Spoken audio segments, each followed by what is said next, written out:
semuanya, Assalamualaikum warahmatullahi wabarakatuh. Terima kasih yang udah klik video ini dan selamat datang kembali di channel aku.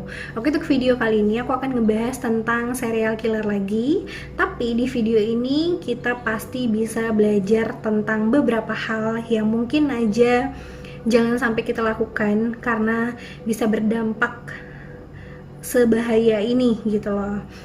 Terus yang udah mau nonton tapi belum subscribe, stop dulu, pencet dulu tombol subscribe di bawah. Jangan lupa untuk subscribe ya, jangan nonton aja, ayo dong subscribe juga dong ya kan. Oke, ya udah, gak usah banyak kacang cincong lagi. Seperti biasa, langsung aja kita mulai ke ceritanya. Kasus kali ini, bintang utamanya atau pemeran utama dalam drama kasus ini adalah pria bernama Brian Peppers. Brian ini lahir pada tanggal 1 November 1968 di White House, Ohio. Nyebutnya aja salah, di White House, Ohio. Repot banget ya Allah. Brian ini awalnya lahir dari keluarga yang biasa aja. Dia punya ayah dan ibu. Tapi ketika orang tuanya menyadari sesuatu yang aneh dari Brian ini, orang tuanya memutuskan untuk membuang Brian dan tidak ingin mempunyai anak seperti Brian. Kenapa nih orang tuanya dengan tega membuangnya dan tidak ingin mempunyai anak seperti dia? Karena ternyata Brian ini memiliki kelainan ataupun sindrom yang bernama Apert-Krausen Syndrome. Nah, apa tuh sindrom apa tuh? Jadi aku akan menjelaskan sedikit tentang kelainan ataupun sindrom ini ya. Sindrom ini adalah gangguan genetik yang diwarisi oleh orang tua secara turun-menurun kepada keluarga mereka, di mana dalam kondisi ini ada konstruksi tulang yang memiliki kelainan dan tumbuh dengan tidak wajar, tidak normal gitu loh tumbuhnya. Jadi konstruksi tulangnya itu berantakan gitu loh ya kan. Dan ini juga mempengaruhi pertumbuhan tengkorak dan mempengaruhi juga struktur pada wajah penderitanya. Jadi yang menderita kelainan ataupun sindrom ini itu akan memiliki bentuk tengkorak dan wajah yang tidak wajar, tidak normal, bahkan cenderung menyeramkan dan ekstrim. Dan gangguan inilah yang diderita oleh Brian. Tapi balik lagi ya kan, siapa sih yang mau sakit ya dong? Siapa sih yang mau punya kelainan di hidupnya? Pasti nggak ada yang mau kan? Aku, kalian, nggak ada yang mau menderita kelainan ataupun sakit apapun, termasuk Brian juga gitu loh. Dia sebenarnya kalau bisa milih, dia nggak akan mau hidup punya kelainan kayak gitu yang menyebabkan dia dibenci oleh orang tuanya sendiri, dijauhi keluarganya, bahkan tidak diakui oleh kedua orang tuanya sendiri. Tapi aku ada heran-herannya juga ya sama orang tuanya si Brian ini ya. Mohon maaf nih ya, orang tuanya ya kan tahu itu penyakit turunan ya kan. Brian bisa kayak gitu itu karena Brian keturunan kalian. Kenapa kalian ngebuang dia? Padahal itu juga hasil kalian juga ya kan, turun-turunan dari mereka juga. Tapi mereka dengan sosokannya ngebuang dan gak mau ngakuin si Brian gitu loh. Kan gedongkolin ya. Terus aku mau bilang juga nih, awalnya Brian Peppers ini adalah seorang anak yang baik. Dia sangat ingin sekali mendapatkan perhatian dan kasih sayang dari orang tuanya, walaupun dia tidak pernah mendapatkan itu sama sekali. Bahkan hinaan, kebencian lah yang didapatinya dari orang tuanya dan orang-orang sekitar. Karena bentuk wajah dan tengkoraknya yang berbeda dari yang lain, tidak normal, bahkan cenderung ekstrim tadi, Brian ini sangat sering sekali menjadi korban bully, korban cacian, makian, bahkan hinaan orang-orang yang ada di lingkungan sekitar tempat dia tinggal. Terus udah kayak gitu, karena nggak tahan dicaci terus, dihina terus, dibully terus, akhirnya Brian pun ngerasa kayak ya Allah, kok mereka jahat banget gitu loh. Karena teman-temannya Brian ini ya, atau orang-orang di lingkungan Brian ini itu menghina Brian itu bukan dengan kayak cuman wajahnya aneh ya atau kayak gimana, enggak, tapi kayak lebih gak usah deket-deket sama dia, wajah dia aja begitu gitu loh, jangan deket-deket sama dia tuh pasti jahat, menyeramkan, ganas, menjijikkan, segala macam, pokoknya kata-kata yang seharusnya tidak pantas dikeluarkan oleh orang-orang itu kepada Brian. Karena balik lagi, Brian sebenarnya juga nggak mau kondisi kayak gitu ya kan. Itu adalah suatu kelainan yang mau tidak mau dia derita dan mau tidak mau dia terima di hidupnya gitu loh. Jadi Brian pun ngerasa kayak, ini orang kenapa sih jahat banget, udah aku dibuang orang tua aku jijik dan gak mau nerima aku, ternyata orang-orang juga kayak gini, kenapa orang-orang nganggap aku nih jahat, kenapa orang-orang nganggap aku nih kejam, ganas, menyeramkan, padahal aku tuh aslinya tuh nggak kayak gitu loh. Awalnya karena digituin terus, dikatain terus, dihina terus sama orang-orang, si Brian pun akhirnya tidak bisa menolak sisi gelapnya keluar dari dirinya. Dari sinilah, dari semua hinaan, cacian, makian, bulian, dan perkataan yang sangat-sangat tidak pantas, bahkan sangat kasar dari orang-orang di sekitarnya itu, tidak dapat kasih sayang dan perhatian juga dari orang tuanya, bahkan dari orang-orang yang dia sayanginya. Tuh kan, template lagi. Orang-orang kayak gini pasti nggak dapat kasih sayang, nggak dapat perhatian, dan tidak mendapatkan apa yang seharusnya pantas dia dapatkan dari kecil sampai dia tumbuh dewasa. Ya dong, ya kan, template banget nih pembunuh berantai masih begini, ya kan. Terus karena itu sisi gelapnya tadi muncul seperti yang aku bilang, dan dia pun mulai muncul rasa dendam yang sangat-sangat amat menggebu-gebu gitu loh. Dendamnya tuh udah kayak yang dendam kusumat banget sama orang-orang yang jahat yang ngatain dia ini gitu loh. Dan akhirnya Brian pun memutuskan untuk membalaskan dendamnya kepada semua orang yang menghina fisiknya, semua orang yang memandangnya jelek, memandang dia rendah, bahkan mencaci maki dan membulinya. Baru nih pada tahun 1998, lebih tepatnya di kota Lukas, Brian melancarkan aksinya. Dia mulai mencari korban-korban yang akan dibunuhnya, yang akan dihabisinya, yang akan menjadi tempat pelampiasan rasa sakit dan balas dendamnya. Tentunya korban-korbannya itu awalnya adalah orang-orang yang dulu menghinanya, mencacinya, dan membulinya lagi-lagi, ya kan. Terus nih korban berjatuhan, dia tidak akan langsung membunuh korbannya. Brian akan membiarkan korban-korbannya itu meninggal secara perlahan, disiksanya dulu, disakitinnya dulu, biar mereka itu merasakan sakit yang sangat menderita sampai mereka menghembuskan napas terakhir mereka. Itu yang ada di pikirannya si Brian itu, ya kan? Terus, gak cuman orang dewasa aja atau orang seumuran dia nih yang menjadi korbannya. Brian juga sering sekali mengincar gerombolan anak-anak. Jadi ketika dia berpapasan nih dengan anak-anak di jalan, dia akan langsung mengambil anak-anak itu, menculik mereka, mengikatnya, dan mulai menyiksa mereka satu persatu, perlahan-lahan, lagi-lagi dengan sangat kejam. Kenapa aku bilang kejam banget? Brian itu menyiksa anak kecil sampai anak kecil itu meninggal loh, sampai mereka meninggal, sampai mereka benar-benar tidak bernyawa lagi.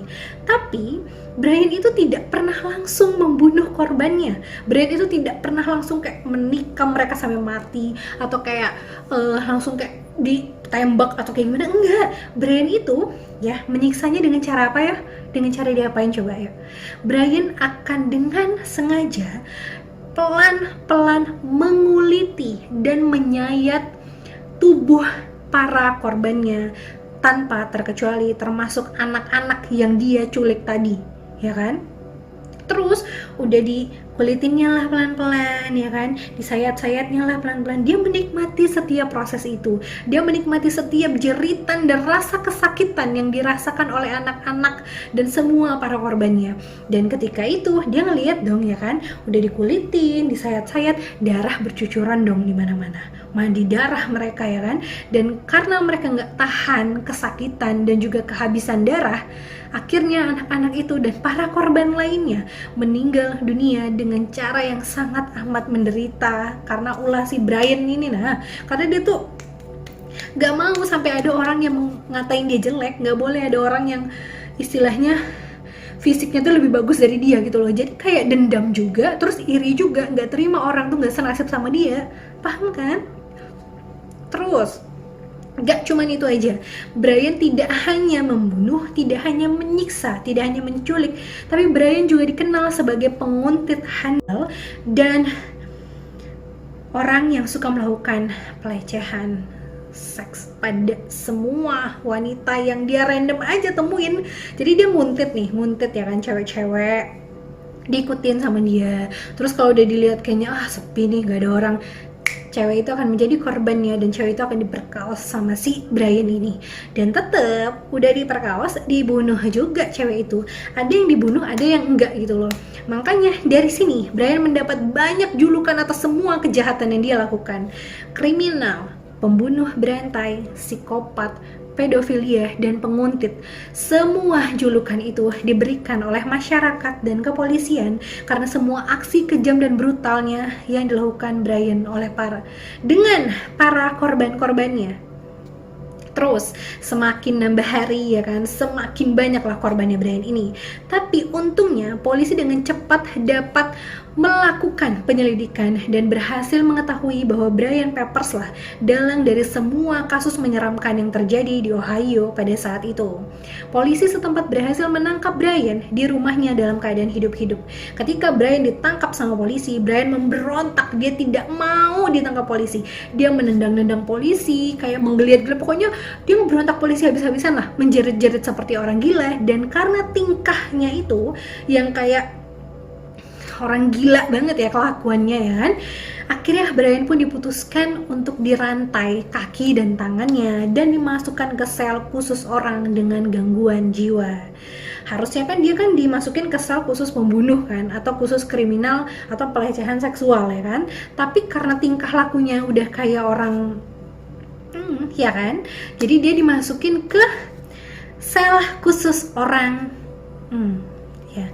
Terus udah belas tahun kemudian Brian pun dibebaskan, tapi dia tidak bisa bebas dengan menghirup udara bebas karena setelah dibebaskan polisi langsung memindahkan Brian untuk masuk ke dalam panti jompo di Ohio dengan harapan di sana Brian bisa mendapatkan perawatan yang baik, penanganan yang baik, dan bisa mengembalikan mental dan pemikiran dia menjadi orang yang jauh lebih baik, harapannya ya kan. Tapi aku juga kurang tahu nih Brian di sini umurnya berapa sampai dia dimasukin ke panti jompo, karena sejujurnya untuk kasus Brian ini sangat sedikit sekali informasi yang bisa didapatkan. Bahkan kalau kalian nyari nih ya di media-media kita khususnya, itu tidak ada, bahkan sangat sedikit sekali informasi yang menginformasikan tentang kasus Brian Peppers ini. Terus udah kayak gitu dipindahin kan nih ke panti jompo seperti yang aku bilang, tapi dia nggak lama di panti jompo. Kenapa? Karena besok paginya begitu perawat di sana ingin memberikan makan sarapan nih sama si Brian ini, pede lah kan si perawat ini buka pintu. Set, pas dibuka, loh kok kosong gitu loh, ruangan itu nggak ada orang, bener-bener kosong melompong, nggak ada orang sama sekali. Ternyata si Brian udah kabur, udah menghilang dari penjara itu. Bukan penjara deh, udah menghilang dari panti jompo itu maksudnya. Udah nih, mintalah bantuan polisi untuk mencari Brian kan, dicari nih, dia lari dari mana? Padahal di ruang panti jompo yang dikhususkan untuk Brian ini tidak ada satupun jalan keluar kecuali pintu yang ada di depan ketika perawat tadi masuk. Ada memang jendela kecil kayak seukuran ventilasi gitu kan, tapi diteralis, jadi kayak ventilasi itu diteralis-teralis gitu loh. Dan ketika dicek polisi, pintu juga dalam keadaan masih normal, tidak ada tanda-tanda pencongkelan atau kayak dipaksa buat dibuka gitu, nggak ada sama sekali. Ventilasi juga dalam keadaan aman, rapi, nggak ada tanda-tanda dibuka paksa atau gimana-gimana. Bingung lah ya kan polisi dan orang-orang di sana. Terus gimana caranya si Brian ini bisa lepas gitu loh? Dari mana nih jalan keluar dia kabur ya kan? Dicek lah semuanya sama polisi, dinding-dinding, lantai, atap, semuanya dicek sama polisi.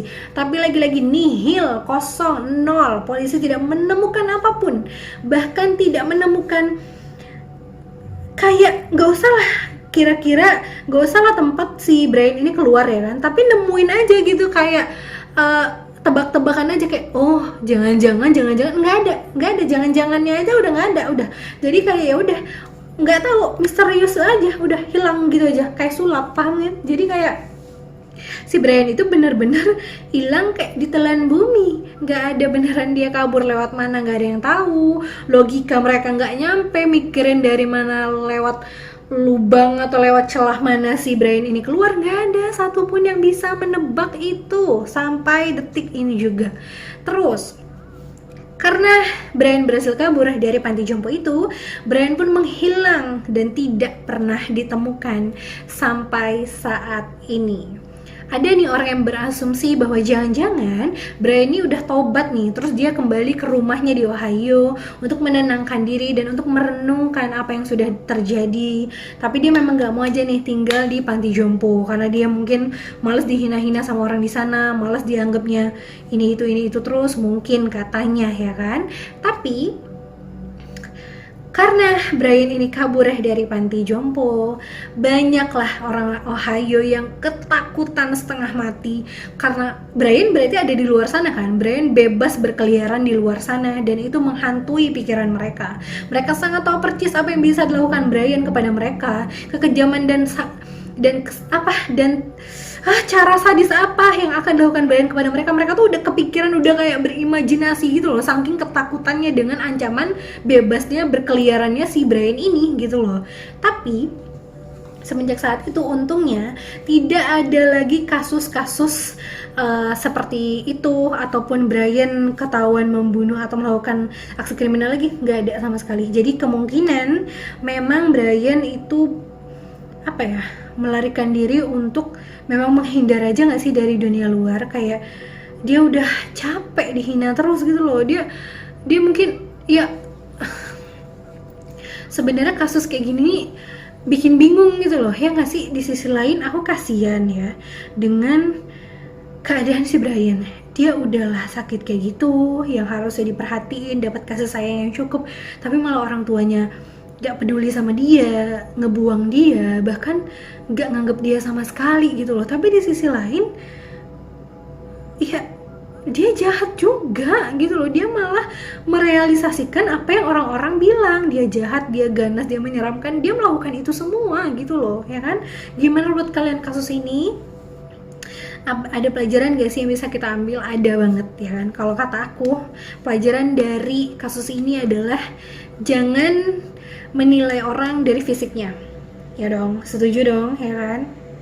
Terus kita tuh jangan sembarangan ngeluarin kata-kata kasar buat orang ya kan. Sebenci-bencinya kita sama orang, kesukanya kita sama dia, sejijik-jijiknya kita sama dia, jangan pernah mengumpat ataupun menghina orang itu, karena kita nggak tahu gimana dia nerima hinaan itu, gimana cara dia nerima itu semua ya kan. Kalau dia sakit hati, kita nggak tahu apa yang bisa dilakuinnya. Seperti Brian Peppers ini ya kan, sakit hati dan dendamnya yang menyebabkan dia menjadi seseorang yang sangat-sangat menyeramkan. Menurut kalian gimana? Atau ada nilai-nilai atau pelajaran-pelajaran lain yang kalian dapetin dari video ini? Komen di bawah ya. Oke, sekian dulu video dari aku. Terima kasih yang udah nonton sampai habis. Terima kasih yang udah subscribe video aku dan support juga channel aku sampai sekarang. Dan yang udah nonton tapi belum subscribe, subscribe dulu channel aku di bawah. Yuk, nyalain tombol notifikasinya supaya kalian gak pernah ketinggalan update terbaru dari channel aku. Dan follow Instagram aku di Tasya Firdaus. Terima kasih. Bye bye. Assalamualaikum, sampai ketemu di video selanjutnya.